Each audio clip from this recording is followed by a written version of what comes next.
Por que é tão importante falar sobre a morte de Cristo? Por que é tão importante repetir continuamente sobre a morte de Cristo? Olá, hoje é segunda-feira, dia 18 de abril de 2022 e nós estamos aqui uma vez mais para fazer o breve estudo que temos feito todos os dias. Hoje falaremos de Marcos, capítulo 8. Estamos no 8º dia da leitura do livro de Marcos. Apenas lembrando, o Leozão fez um desafio para que criássemos uma forma de estimular Lagoinha Castelo, Lagoinha Toronto, na leitura da Bíblia. E foi isso que fizemos. A nossa sugestão é que possamos ler o Evangelho, os Evangelhos, na verdade. Começamos por Mateus, agora estamos em Marcos, depois vamos para Lucas, João. A ideia é lermos um capítulo por dia. Um capítulo por dia apenas. E hoje, segunda-feira, é dia da leitura de Marcos 8. Nós também temos estimulado as pessoas por meio da compra da Bíblia 365. Ela é uma Bíblia comum, mas divide a leitura bíblica em 4 extratos, digamos assim. Um do Velho Testamento, um do Novo Testamento, um de Salmos e um de Provérbios a cada dia. A cada dia há um extrato do Velho, um extrato do Novo, um extrato de Salmos e um extrato de Provérbios para estimulá-lo na leitura da Escritura. Adote essas 2 estratégias que nós temos falado aqui, porque isso vai ajudá-lo muito, muito na compreensão da Escritura, na aproximação de Deus, na sua vida espiritual, na oração, vai te ajudar em absolutamente tudo. Marcos 8, nós temos uma série de trechos aqui. Nós temos a segunda multiplicação dos pães, os fariseus pedindo um sinal, o fermento dos fariseus e de Herodes, a cura de um cego em Betsaida e a confissão de Pedro e Jesus prevendo a sua morte e ressurreição. E nós temos falado, se você voltar, os estudos ficam todos gravados na página do YouTube de Lagoinha Castelo. Se você voltar, você vai ver várias vezes nós temos falado sobre a morte de Cristo. Se é algo que tem me incomodado nos últimos tempos, é que nós somos uma igreja que não compreende o Evangelho. Nós somos uma igreja que entende o Evangelho como um ato de salvação, que nós somos salvos pelo Evangelho e pronto, a partir daí a gente começa uma vida baseada numa ética cristã, mas que está destoada do Evangelho.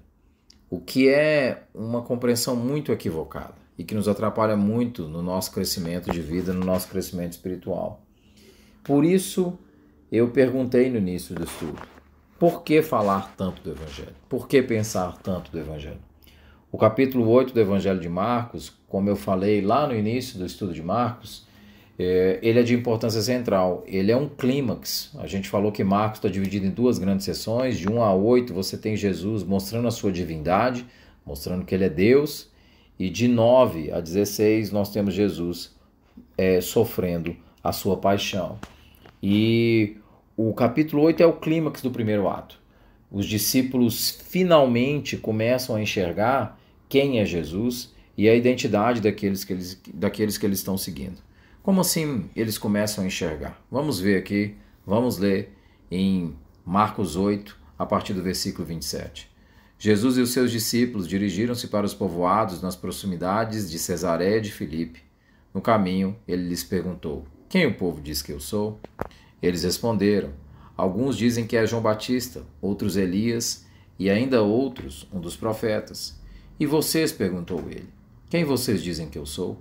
Pedro respondeu, tu és o Cristo. Jesus os advertiu que não falassem a ninguém a seu respeito. Então ele começou a ensinar-lhes que era necessário que o Filho do Homem sofresse muitas coisas e fosse rejeitado pelos líderes religiosos, pelos chefes dos sacerdotes e pelos mestres da lei, e fosse morto, e 3 dias depois ressuscitasse. Ele falou claramente a esse respeito. Então Pedro chamou-o à parte e começou a repreendê-lo.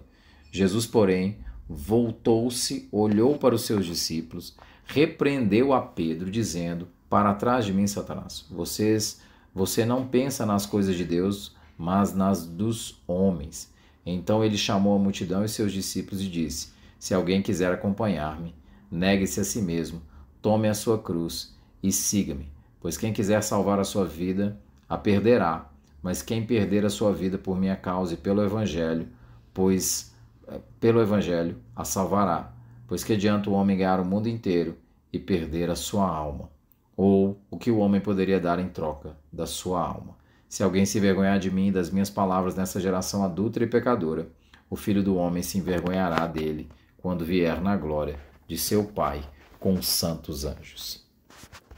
Note que os discípulos estão começando a perceber que ele é o Cristo. Pedro vai falar que ele é o Cristo no versículo 29. Tu és o Cristo. E a palavra aqui para Cristo é o ungido. Geralmente, tradicionalmente, os reis eram ungidos com óleo, uma espécie de coroação. Mas a palavra Christus significava não aquele que recebeu uma unção, mas significa o ungido. Ele é o próprio ungido. Ele é aquele que coloca todas as coisas nos trilhos. Ele é aquele que é o dono de todas as coisas. E é interessante que Jesus, o ungido, é o próprio enviado de Deus. É o próprio escolhido por Deus. Para quê? Escolhido para quê? Para restaurar as coisas. Para voltar as coisas aos eixos.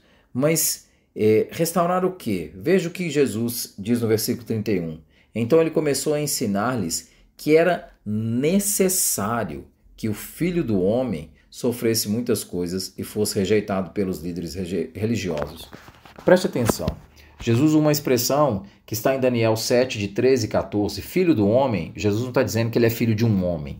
Jesus está dizendo que de uma revelação profética dada no nível de Daniel, que é a ideia de que o Messias, a figura messiânica, ia aparecer num formato parecido com o de um homem.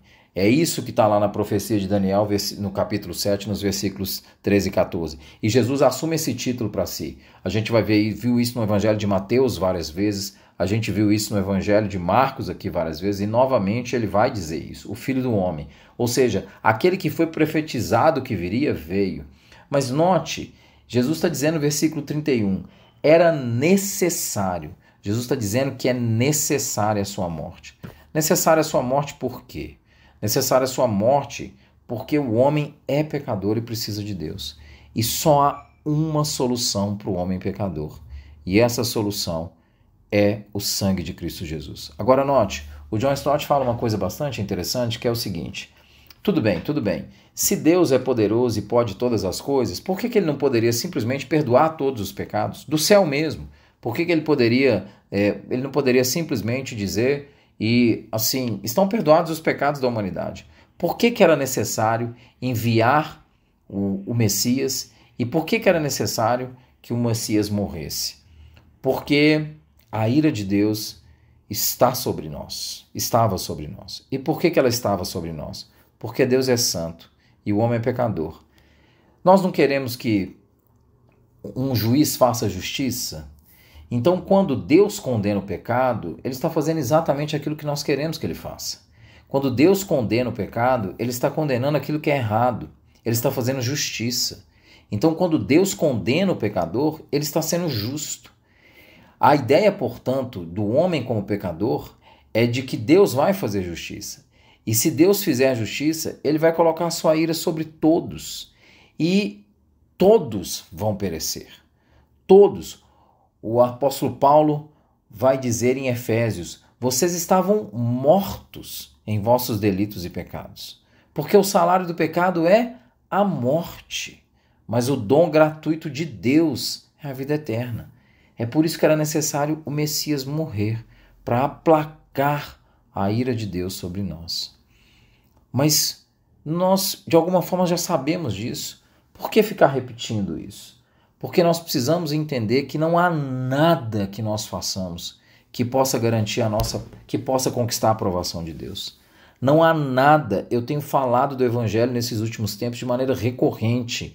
Não há nada que você faça, não há nada que eu faça que possa alcançar o coração de Deus, que possa ser visto por Deus como algo que me justifique. Não há nada. Por quê? Porque o homem pecou, está separado de Deus. O nosso destino era a morte. Como o apóstolo Paulo vai dizer, vocês estavam mortos nos vossos delitos e pecados. Jesus precisava vir. Jesus precisava morrer. Jesus precisava entregar a sua própria vida. Nós precisamos ouvir mais do Evangelho. Nós precisamos ouvir isso continuamente. Jesus precisava vir. Como eu falei no texto de ontem sobre a postura da mulher sírio-fenícia, ouvir o Evangelho deve gerar no nosso coração a mesma postura da mulher sírio-fenícia, de olhar para nós mesmos e falar assim: Deus, obrigado, obrigado porque o Senhor veio, obrigado porque o Senhor morreu, porque essa era uma necessidade, esse era um preço, essa era uma dívida que eu nunca ia poder pagar. Nenhum ser humano pode pagar a dívida com Deus. Portanto, ele enviou seu Filho para pagar essa dívida por mim e por você. O que nos cabe com isso? O que nos cabe é fazer o que Jesus fala no versículo 34. Então chamou a multidão e seus discípulos e disse: se alguém quiser acompanhar-me, negue a si mesmo, tome a sua cruz e siga-me. O que Jesus está falando é: muda sua mente, nega você. Nega essa noção que você pode alguma coisa sozinho. Nega essa noção de que você domina seu destino. Nega essa noção de que você é capaz de construir a sua própria vida. Nega essa noção de que você é dono do seu destino, você é dono da sua vida. As pessoas têm falado ultimamente que a gente precisa achar um propósito para a vida. Não existe nenhum propósito para a nossa vida fora da cruz de Cristo. Nenhum. Não existe propósito para a vida humana fora da cruz de Cristo. É por isso que Jesus disse: negue a si mesmo. Negue a si mesmo. Nós precisamos começar a negar nossos sonhos, precisamos começar a negar nossos interesses, precisamos começar a negar nossos alvos, porque Ele resolveu o maior problema que nós tínhamos. Ele veio e aplacou a ira de Deus. E agora nós temos que entender que a nossa história, na verdade, não é nossa, que Ele escreve a história dele na nossa história. E que a gente peça misericordiosamente a Ele que escreva a história dele na nossa história. Isso é para pouca gente. Isso é para quem será iluminado com os olhos do entendimento. O apóstolo Paulo vai dizer em Efésios capítulo 1: eu rogo a Deus que abra os olhos do vosso entendimento. Pouca gente vai ter o coração, vai ter os olhos abertos do entendimento de que o Evangelho é o único caminho viável para o homem. Deus nos abençoe.